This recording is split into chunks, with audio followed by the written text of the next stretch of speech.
ବିଲହୁଡ଼ରେ ବସିଛୁ ଆମ ଏଇ ଲାଞ୍ଜି ବେନାର ଯେତେ ଜମି ଗୁଡ଼ାକ 27 ଏକର ଜମି ଗୁଡ଼ାକ ବିନା ଡିସିବିଏଲ ନାମରେ ଆମେ ଦସ୍ତଖତ କରିନାହୁଁ। ସେ ଡିଜିଟାଲରେ ଆମର ଜମିକୁ ପୁରା ନିଜ ଖାତାରେ ଚଢ଼େଇ ଦେଲେ। ଆଉ ଯେତେ ଚାଷ ଜମି ଅଛି 27 ଏକର ପୁରା ଜମିଟା ସେ ଡଜିଂ କରିଦେଇଛନ୍ତି। ଏବେ ହେଲେ ସେଇଠି ଆମେ କେତେ କେତେ ଚାଷ କରିଥିଲୁ, ଚଣା ଡାଲି କରିଥିଲୁ, ମସୁର ଡାଲି କରିଥିଲୁ, ଆଉ ଖେସାରୀ କରିଥିଲୁ, ଆଉ କେଉଁ ମାନେ ସେଇ ଜମିର ଆଲୁ ଚାଷ ଆଉ ସେଇ ଆଲୁ ଟିକେ ଲଗାଇଥିଲେ, ରସୁଣ ଟିକେ ଲଗାଇଥିଲେ, ସବୁଟା ବିନା କହିକି ବିନା ନୋଟିସରେ ଏଇଠି ସବୁକୁ ଡଜିଂ କରିଦେଲା। ଆଉ ସେଇଥିରେ କେତେ କେତେ ଗଛ ସବୁ ଅଛି, ଆଉ ସେ ସବୁକୁ ବିନା ନୋଟିସ ଦେଇକି କରିନଥିଲା କି ଆମ ସରପଞ୍ଚକୁ ବି କହିନଥିଲା।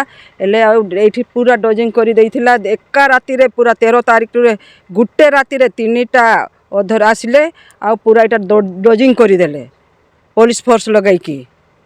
ଆଉ ଆମେ ଆଦିବାସୀ ମାନଙ୍କୁ ସେ ଆଡ଼ୁ ଆମ ଗାଁ ତ ସେଇପଟେ ଅଛି, ଏଇ ଜମିର ସେଇପଟେ ଅଛି, କିନ୍ତୁ ଆମକୁ ଏତେ ପୋଲିସ ଫୋର୍ସ ଲଗାଇଦେଲେ ଯେ ସେ ବାଟଟା ବି ରାସ୍ତାଟା ବି ବନ୍ଦ କରିଦେଲେ।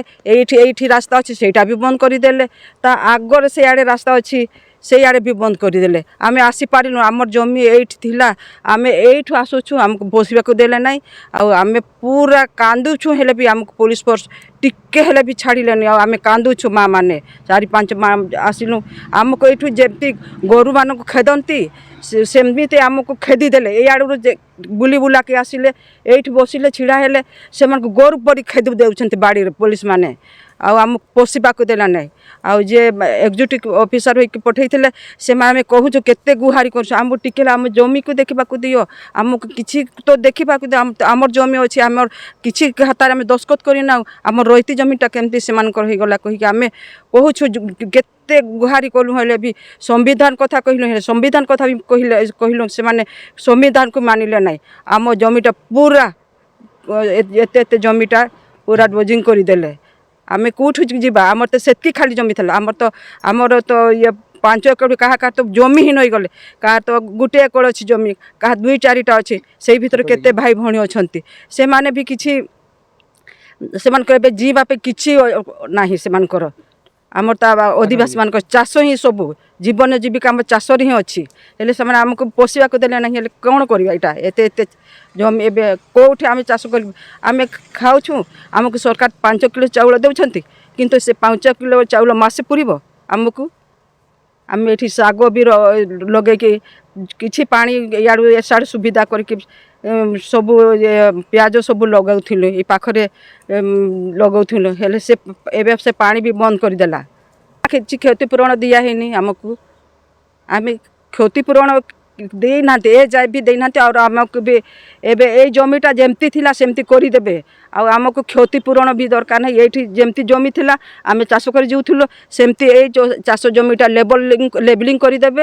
ଆଉ ଆମେ ସେଇଠି ଆମେ ଚାଷ କରିକି ଯିବା। ସେଇଟା ଗ୍ରାମସଭା ହେଇଥିଲା ନା? ଗ୍ରାମସଭା ଆମେ ସେଇଠି ନାକଚ କରିଥିଲୁ। ଗ୍ରାମସଭା ଯେତେ ଆମର ଯେତେ 3-5ଟା ପଞ୍ଚାୟତ, ଆମ ଏଇ ଖଟଙ୍ଗ ପଞ୍ଚାୟତ, ଏଇଟା ଆମେ ଗ୍ରାମସଭା କରିଲେ ଆମେ ମନା କରିଦେଲୁ। ଆମେ 1 ଇଞ୍ଚ ବି ଜାଗା ଦେବୁ ନାହିଁ କହିଲୁ। ହେଲେ ବି ସେମାନେ ସେଇଟା ମାନିଲେନି। ଆଉ ବିନା ନୋଟିସରେ ଆମର ଏଇସବୁ କରିଦେଇଛନ୍ତି। ଆଗାମୀ ସମୟରେ କାଁ ପଦକ୍ଷେପ ନେବ? ଆଗାମୀ ସମୟରେ ଆମକୁ ଯେମିତି ଏଇଟା ଲେବଲିଂ ନ କରିବା ପର୍ଯ୍ୟନ୍ତ ଆମେ ଏଠି ଧାରଣାରେ ବସିବୁ। ଯେତେ ମା ମାନେ ଛୁଆ ପିଲା ଛାଡ଼ିକି ଏଠି ଧାରଣାରେ ବସିବୁ। କମ୍ପାନୀ ସାଙ୍ଗେ କଥାବାର୍ତ୍ତା ହେଲାନ ତୁମର? କମ୍ପାନୀ ସଙ୍ଗେ କ'ଣ କଥାବାର୍ତ୍ତା? ସେ ତ ଆମ ପାଖରେ ଆସୁନାହାନ୍ତି। କ'ଣ କମ୍ପାନୀ ସାଙ୍ଗେ କଥାବାର୍ତ୍ତା କରିବା? ସେମାନେ ତ ପ୍ରଶାସନ ଜରିଆରେ ସେମାନେ କଥାବାର୍ତ୍ତା କରୁଛନ୍ତି ଆମ ସାଙ୍ଗରେ। ସେମାନେ ତ ପ୍ରଶାସନ ଜରିଆରେ ଯେତେ ବି ଆମେ ଏଇଠି ପଦଯାତ୍ରା କଲୁ, କ'ଣ ଫାଇଦା ହେଲା? ଆମକୁ କିଛି ତ ଦେଇଥାନ୍ତେ।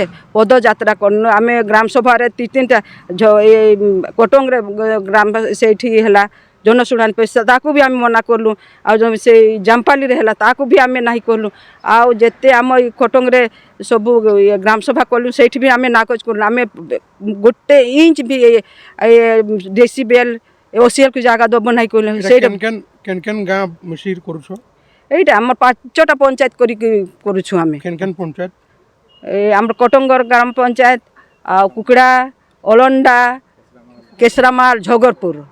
ପାଞ୍ଚଟା ପଞ୍ଚାୟତ ଆମେ ଏଠି କରିଛୁ ଧାରଣାରେ ବସିଛୁ। କେଲଡୁଙ୍ଗଡୁଙ୍ଗ ଲାଞ୍ଜି ବେନା ବଜାର ପଡ଼ା ମୋର ଖାତା ନମ୍ବର 7 ନମ୍ବର ସେଇଠୁ ଆମର ରହିତି ଜମି ଆମର ନିଜ ଜମି ସେ କ'ଣ କରିଛି ସେ ନିଜ ପଟାରେ ଆମ ପଟାରୁ 7 ନମ୍ବର ଖତ ପୁରା ଉଡ଼େଇ ଦେଇଛି ତାଙ୍କର ନିଜ କମ୍ପାନୀ ନିଜ ଖାତା ନମ୍ବର 138/77ରେ ଚଢ଼େଇ ଦେଇଛି ସବୁ। ଇନେ ତୁମେ କାଣା ବସିଛ ଏତ୍କି ଦିନ? ଆମେ କାହିଁକି ବସିଛୁ ଆମ ଜମିଟା ଯେଉଁଟା ଆମେ ଗ୍ରାମ ସଭାରେ ଆମେ 26 ଜାନୁଆରୀରେ ଆମେ 1 ଜାନୁଆରୀ 2020 26 ଜାନୁଆରୀ ଆମେ ନାକଚ କରିଥିଲୁ ଆମ ଖଟଙ୍ଗ ପଞ୍ଚାୟତରେ ସରପଞ୍ଚଙ୍କର ଅଧ୍ୟକ୍ଷତାରେ ସଭାପତି ଆମେ କରିଥିଲୁ ଆମେ ଜମି ଗୋଟି ଇଞ୍ଚ ବି ଦେବୁ ନାହିଁ ଆଉ କିନ୍ତୁ ସେ କ'ଣ କରିছে ନିଜ ଇଚ୍ଛାରେ ଦାଦାଗିରି କରି ପୁଲିସ ଫୋର୍ସ ଲାଗିକରି ଆମେ ପ୍ରଶାସନ ଜରିଆରେ ଏ ଜମିକୁ ଜବରଦସ୍ତି 13 ଜାନୁଆରୀ ନାଇଁ 13 ଆମ ଏ ଡିସେମ୍ବର ସେ ଦିନ ରାତି ସମୟରେ 3ଟା ରାତିରେ ପୁଲିସ ଫୋର୍ସ ଆନେ 13 କେଟାରେ 30ଟା 40ଟା ପ୍ଲଟନ ହେଇକରି ଆମକୁ ଚାରିଆଡ଼ୁ ବନ୍ଦୀ କରିଦେଲେ ଆମକୁ ଇଆଡ଼େ ଆମ କ୍ଷେତ ଆଡ଼େ ବସିବା ପାଇଁ ବିଲକୁଲ ଦେଲେ ନାହିଁ ସେ ଆମ ଆଡ଼େ ଆମେ ଆସିବା ଚେଷ୍ଟା କଲୁ କିନ୍ତୁ ଆମକୁ ଇଆଡ଼େ ପଶିବା ପାଇଁ ଦେଲେ ନାହିଁ ଆଉ ପୁଲିସ ଆଉ ଏଇଟା କ'ଣ ତହସିଲଦାର ଏମାନେ ରୋକିଦେଲେ ଆମେ ସେବାଟେ ଦେବୁନି ଆଡ଼େ ପୁଲିସ ଫୋର୍ସ ଲଗାଇ ଦେଇଛି ଏଇଠି ଗାଡ଼ି ଲଗାଇ 14-15ଟା ଗାଡ଼ି ଲଗାଇছে ଜେସିବି ଲଗାଇ ଡଜର ଲଗାଇଛି ଆଉ ଇଆଡ଼େ ପୋଲିସ ଲଗାଇ ସିଆଡ଼େ ବି ଲଗାଇଛି ଆଉ ଆମକୁ ପଶିବାକୁ ଦେଲେ ଆଉ ସେ ଜବରଦସ୍ତି ଦାଦାଗିରି କରି